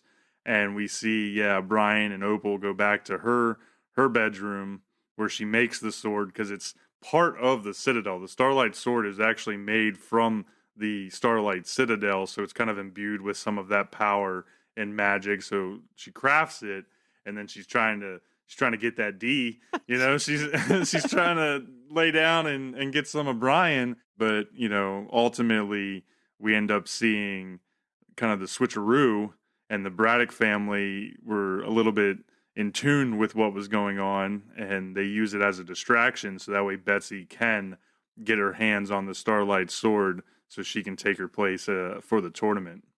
And she does. She gets the sword. Saturnyne is pissed. But once again, it plays into this idea that Saturnyne is manipulating this entire situation. Right. She has concocted this tournament, and yet she's moving the chess pieces the way that she sees fit. So is it really a fair tournament? What is going on here? And that's all I kept thinking that this entire thing is, what is Saturnyne getting at? Because she's the one that's created this mess, but yet, and she's helpful and not helpful at the exact same time at different aspects with different people. And I think she just has an end game that I keep wondering, is it going to work out for her? Is it not? Yeah, she's definitely some selfishness to her, but she's also been tasked with so much because she's kind of the one that holds like all the realms together. Right. The Starlight Citadel is like the glue between all of the different worlds. It's the central location. And so I see her as one of those characters, the anti-hero or anti-villain. I always get them mixed up as to which is the best way to describe them. But, she has to play both sides in most events because of the fact that she has to let things happen as they happen, but she also has to know when to pull the strings to make sure that these actors in the worlds don't just like destroy everything and ruin everything. But from moment one, she's had nefarious intentions going on, and you always know with her that things aren't necessarily what they seem because she's a schemer. Absolutely. So Brian and Betsy come back to Krakoa. They put their blades down, and we are officially sitting at 7 blades. So we are almost there with all the blades of Krakoa represented, and it brings us to the final 2 parts of X of Swords Part 1 here in our breakdown, and that is X-Men issue 13, chapter 10. And this one, we really go back to Apocalypse. Yep. And kind of get a little more history out of Apocalypse. And these have been like my favorite issues because, like I said, we get so much of Krakoa, and we're already so familiar with a lot of these characters. When we get little touches of the other side, I'm like all in and I'm like drooling over it. So we really see Apocalypse and kind of his backstory, and his relationship with the forces of Krakoa being his children, his grandchildren, and ultimately his wife, in which we thought was deceased. Yeah, I geeked out hard on this one. This was maybe my favorite moment of the first 11 issues. I am all in, just like I was with Solemn, and I said that I would follow a story based just around Solemn. I am really intrigued and all in on this character Genesis. Yeah. And, we get that backstory. We see how they stood together. She was his wife. They, the children of the Four Horsemen of the Apocalypse, and how all of that came to be when the original land was cracked, and they were fractured here. But she seemed to be really intriguing because of the fact that from Apocalypse's own mind or her own words, she seems to be the stronger being. Yeah. She seems to be the more powerful rock of the relationship, and even describes Apocalypse as being weak at times, when he's doing these flashbacks. And you think, how could Apocalypse be considered weak? He's been one of the most powerful beings that we've ever known, and now you have this other character. So I really like the backstory. It kind of just feeds into the Excalibur storyline and really starting to put some of the pieces together.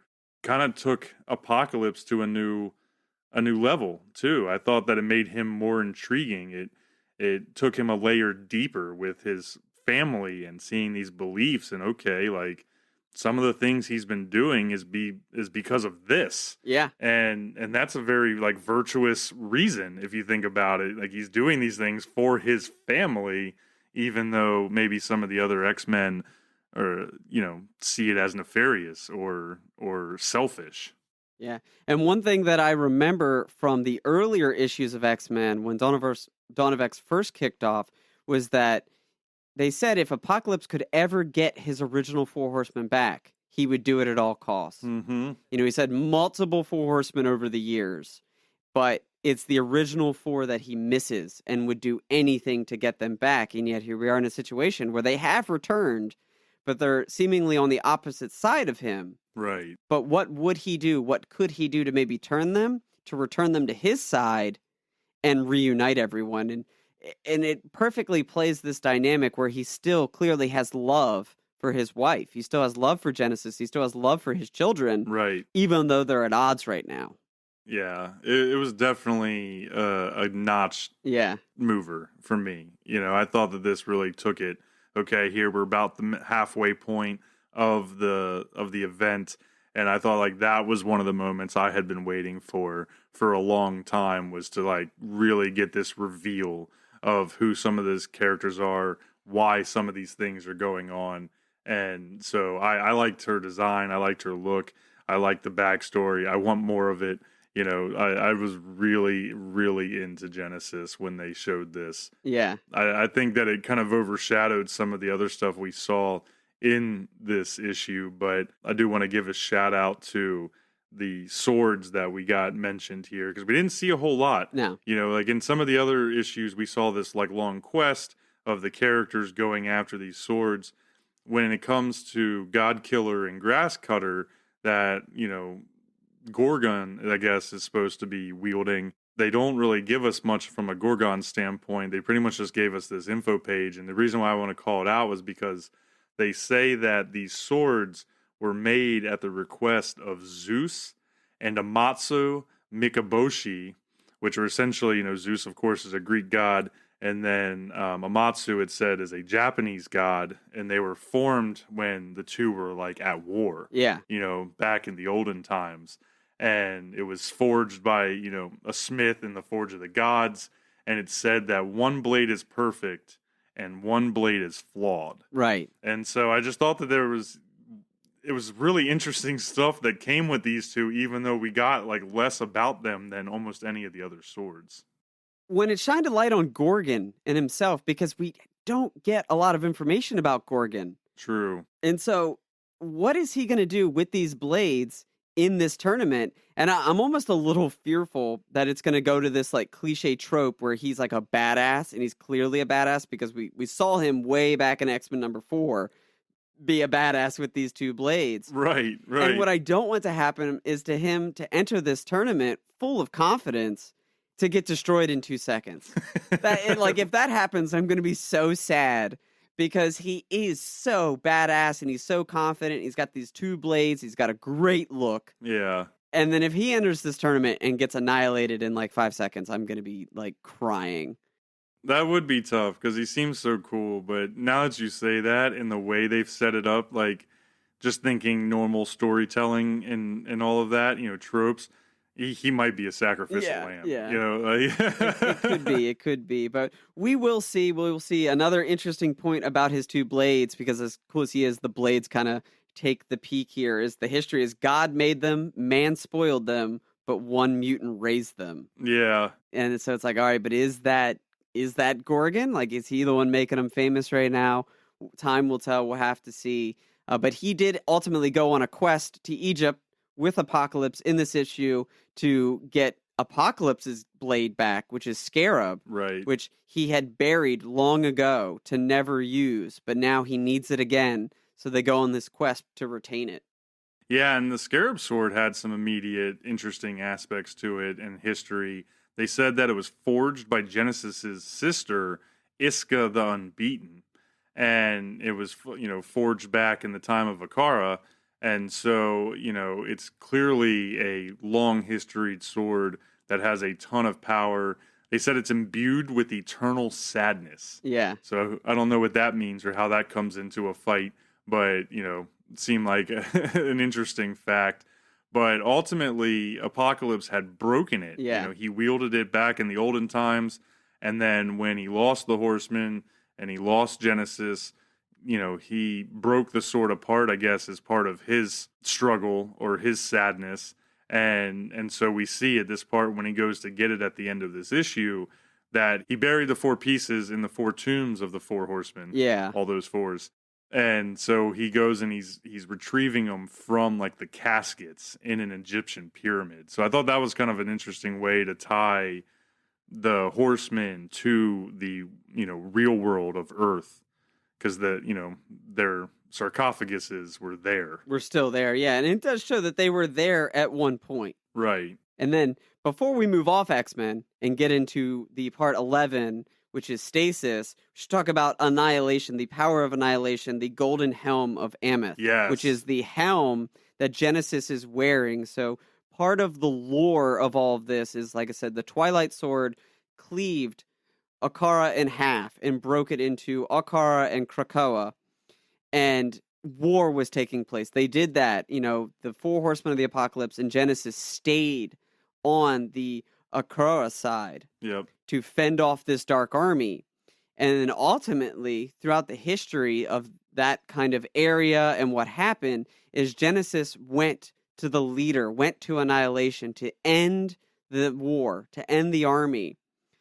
But it doesn't come without sacrifice, as we've seen in all of Ten of Swords, as she defeats Annihilation only to realize that she now needs to take its place. Right. And put the helm on. And the helm is very much like the Dr. Fate, like the Helm of Fate on the DC side of things, where you put it on and you become that entity, and that entity almost controls you.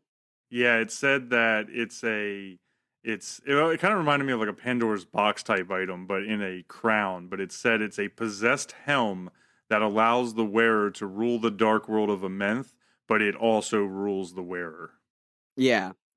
And that's why I very much compared that to Dr. Fate and kind of the Helm of Fate, because it is very similar. But we also see that she freely takes it on and off. Right. Like, which is not like the Helm of Fate, I'll say, on the DC side. Once you put that on, like fate has to have you take that off. Genesis seems to be able to take it off whenever she'd like, but she always puts it back on to battle. And I thought it was pretty cool, to see her return in that way. That was a pretty big reveal, and seeing her kind of standing on the other side after all this time, especially with even more power, it seems, from when we saw her the first time. And that crown of Amenth, I thought, had a great look to it. Oh, yeah. Like, it's imposing, even though it's like a single item. It completely kind of changes the dynamic of the character look. It's got the different kind of like goat horns coming off, like 4 or 6 of them over a creepy, golden mask. So you can tell that it's definitely one of those items that could be kept around in lore for a long, long time as one of the, top powerful items in the Marvel universe. But I thought that the last thing to share that was pretty interesting was that it kind of hinted or said that it's potentially possessed by a very old god. Yeah. Or maybe even a like evil spirit that's been born of Amenth itself, because Amenth is essentially like a hell. It's a very dark, evil world where a lot of the bad guys go, or are sent. Like the worst things in all the universes are kind of contained there once they're defeated. And so they didn't know really exactly what drives the Crown of Amenth, but I thought the idea of it being essentially like an evil spirit born of all of the evil that's on this planet would be a really cool idea. No, it would be. It would be like kind of just a nice little twist. A little more like just something different to the story that could factor in like all the other small pieces and plants that have been, placed all along. Also very interesting is nobody knew. The story is Genesis went to fight Annihilation and never came back. Right. So that was a great reveal when she took the helm off and that exposed that she was still alive. Thought that was really cool. Yeah, for sure. But that does bring us to part 11, which will close out our part 1 of this discussion, and that is the Ten of Swords Stasis event. This one was really cool to me because all along, like I said, we've been seeing the sword bearers on the Krakoan side, and now we finally get to see how the sword bearers on the Ukroan side came to be. And it was just, I think it was another enlarged issue. It ran through the history of each sword bearer, the prophecies that they had, and ultimately it pieced together the 10, which I thought was interesting that there's definitely 10 on one side and 9 on the other. Yeah, I picked up on that too, and I actually went back at one point and was like, did I miss one on the Krakoa's side? But it seems like there's something more to be shared, even though it seems like everybody's come together. Yeah, and so we met the various sword bearers and kind of a blitz through it all. We already knew Solemn and that he was wielding the Muramasa blade. Then we see the white sword, which is wielding purity. And the white sword is essentially this person that lives on the other side and can resurrect an army of 100. Then, of course, we have the children of Apocalypse, War and Death, each wielding their own blades. Then we already talked about Issachar the Unbeaten, Genesis' sister, which is very intriguing. Red Root the Forest, Summoner, of course, Apocalypse's grandchild, Bay the Blood Moon, Annihilation themselves, and then Pog, which looked like a gigantic dinosaur. Yeah, he was like a T-Rex fused with Goro. Yeah. Like he had like multiple arms, but he was like a giant T-Rex, and like his name was Pog or Pog, and his sword is Pog or Pog. Yeah, so it was interesting, kind of odd twist. I hope it's the Gorgon version. I hope it's the sacrificial lamb that looks badass but isn't. It was kind of cool, but it was one of those issues very similar to Creation, even though I thought it was a better issue than Creation, but there was like both a lot that was introduced and like a little that happened. Yeah. And so it was very cool to finally get over on the opposite side and see how they were coming to the swords. But one thing I noted was that because they blitzed through, 9 of them, since we already had seen Solemn, we only got very little chunks of story. Yeah. So at most it was like a page or two. Sometimes it was a couple panels. And so I kind of got this sense that even though some of these characters were kind of cool and there was some lore going on, it made me feel like immediately the sacrifices that the X-Men were making in order to get their swords were much greater than what the champions of the Dark Army essentially were having to do to get theirs. Yeah. And it wasn't that there wasn't some conflicts, like clearly the Horseman and the White Sword are not friends. Yeah. And, so there was some moments there where he's kind of making them beg for his participation, but all in all, it was just less conflict. It was a little less interesting, even though the blades themselves or the characters might be interesting. Bay the Blood Moon, I thought was a awesome looking character who, very similar to Magic, was just like, yep, let's do this. I'm here to fight. Yeah, I'm in. Yeah, I'm in, but we got nothing about her. And it was very similar. Like I thought the White Sword himself was a very interesting character. He looked like Thanos. Yeah. But like in, white amazing armor, very clean looking, and he has like almost like a Buster Sword kind of look to it, and yeah, and maybe we'll get more as we get into the back half of the event, but that's really what it kind of left me as, was like, oh man, like here's all these little tidbits of these characters, but nothing was really like enough meat to sink your teeth into. No, I would agree with that. I would agree with that. They were based on cool look, cool sword, and all of them were like, yep, let's do this. And I'm hoping that they flush that out on the back end, as we get into the tournament, that you would imagine is going to happen. Because at the end of this, they all come together, they teleport to the Citadel, where Saturnyne is prepared to host a dinner and start, the festivities of the tournament, and that sort of thing. So we hope that they flesh out those characters, maybe see some betrayals, because, as you said, not everything was great with the White Sword. Obviously, not everything is great with Solemn. So we could be seeing some betrayal here. That would be very cool and kind of different. Right.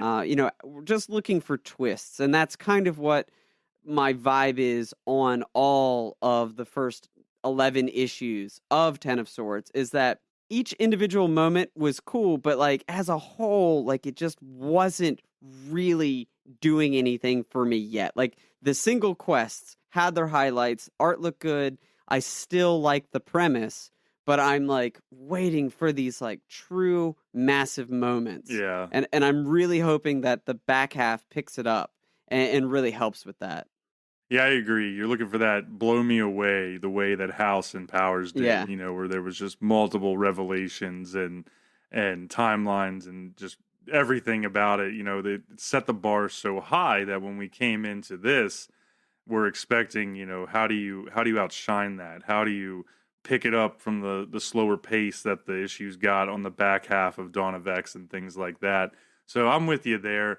I felt like I was enjoying it maybe a little bit more, but it goes back to, like we said, with that Excalibur tie-in and just how much I felt like it was starting to pay off on some of those other things. But for the most part, I had similar sentiments of it was good, not great, and we're looking for great on the back half.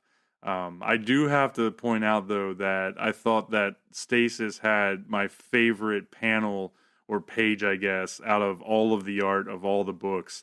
And that was the one where it showed the champions from both sides mirrored together with like the two shrines and all of them holding their swords of, and how they were all kind of different versions of each other. Like I was sitting there kind of looking at it and, the similarities and the differences between some of these people. I mean, we've got, for example, Cypher, being the translator for Krakoa. Well, one of the Red Root. Yeah, Red Root on the other side is essentially the voice of Araco, and is pretty much a very Cypher-like character, even though maybe she's more of a warrior. I don't know. We'll have to see exactly how it shakes out. But there's some very interesting similarities and differences between who each of the champions are for their armies. And it'll be interesting to see how they play out moving forward in the tournament itself. Is it going to be a 1-for-1 matchup? On paper, we would expect Solemn and Wolverine to face each other, but maybe not. And how's that dynamic going to work if Wolverine expects to see him on the other end and then doesn't, and he gets Bay of the Blood Moon? Yep. And how does that work? And knowing that this guy has this unbeatable sword, and I would like to use my unbeatable sword against him, but the tournament doesn't quite allow it. So Yeah. it'll see if they match up 1-for-1 or if it's a mixed bag. Yeah, I had that same thought actually. Was are we gonna get these very like obvious matchups? You know, Red Root versus Cypher, or like you said, Solomon Wolverine, or is it gonna be completely mixed up and we've got very different characters now fighting each other? Yeah. You know, or like do we see Cypher go up against Genesis? Yeah. You know, or something just like ridiculous, you know? Poor Cypher. And the other thought I had was, is it gonna actually be like a tournament? Like is it gonna be a you know, 26-5-1, you know, whatever, however that breaks down, or is it going to be essentially just 1-versus-1 and we're looking for tally marks? You know, are you looking to hopefully be 6-5 or 6-4, I guess, at the end of the day, and that's how it's going to be determined, is how many more people won on one side? We haven't gotten those details to see exactly how things are going to shake out at this point in the event. So I had some of those types of questions at the end of Stasis, you know, before starting the second half of, okay, you know, what is this really going to look like? And that could be Hickman and Howard and Saturnyne all playing things, you know, close to themselves, like not giving up that information. They're all playing games. Everything's a mystery. And to that point, you know, it kind of left us to wrap up what we saw here in Stasis. Was it kind of left us with that cliffhanger before the second half started, where, you know, ultimately we see all the champions kind of go back to their rooms at the Starlight Citadel, the calm before the storm, if you will, of we're all here now, you know, we're waiting for the fights to actually start. And when the champions of Krakoa get to their rooms, they're all greeted by essentially a little gift from Saturnyne, which is the return of the tarot cards that we saw at the very beginning. And they all had kind of some different forms of foreshadowing going on. Yeah, absolutely. I kind of like, it's interesting that this whole thing is based around tarot cards. You know, Ten of Swords is a tarot card, and its history is betrayal. Yeah. But yet they only pop up every now and then and remind you of that. You know, it's peppered in. It's not very pressing, and these little foreshadowing pieces were once again. And I took that as Saturnyne just playing puppeteer. Right. You know, she's manipulating in any way she can manipulate. And just as an example, so I wrote down, you know, what some of them were. So we saw, you know, Betsy gets the 9 of Swords, and it's a picture of her being stabbed by 9 swords. Cables is the Fool, which he's not happy about. Yeah. Cypher and another one, or another person, are like embracing as the 2 of Cups. Storm is seen as the card of Death, leading the Dark Army, which I thought was quite interesting as a piece of foreshadowing. And, you know, ultimately they go on and there was a piece of verbiage somewhere, or I think maybe one of the info panels, where it talked about how, you know, the tarot cards aren't always literal. So it doesn't necessarily mean that Betsy's going to die, Cypher's going to fall in love, or Storm is going to end up ruling the army. But it was really just kind of some cool little pieces that had me kind of stop on each one and think like, okay, is this obviously telling me that somebody's going to die or not? And it's hard to say for sure, but, you know, ultimately Apocalypse wasn't too happy about the card that he saw. Yeah. Well, and immediately sees it and crumples it, you know, and I believe it's him and Genesis. Yeah, together kind of as lovers once again. And he goes and he confronts Saturnyne, you know, calling her out, what the hell is going on. And ultimately, I think at the very, very end of the issue, we finally get a face-to-face between Apocalypse and Genesis for the first time in probably millennia. Yeah. And that was kind of where it left us. So we'll see what happens moving forward. I mean, it could be very, very interesting. So despite some issues being slower than others, the stakes have never been higher for the X-Men as they face the possibility of true death for the first time since forming the nation of Krakoa. The swords have been drawn, the champions for both sides have arrived in Otherworld, tensions are extremely high, and we will see you back here in 2 weeks to discuss what happens in the second half of the Ten of Swords event, and whether it's been good enough for us to keep following the X-Men story arcs when we break it all down in part 2. Thanks for listening. If you enjoyed this chapter, be sure to hit the subscribe button to get new chapters of GeeK KetchUp every 2 weeks on Apple Podcasts, Spotify, CastBox, or wherever you listen to your podcasts. Be sure to follow the show on social media. You can find us on Facebook and YouTube at GeeK KetchUp Podcast, or on Twitter and Instagram at GeeK KetchUp Pod. Links to all these accounts are in the show notes below and on our website, GeeKKetchUpPodcast.com. Stay saucy, you nerds.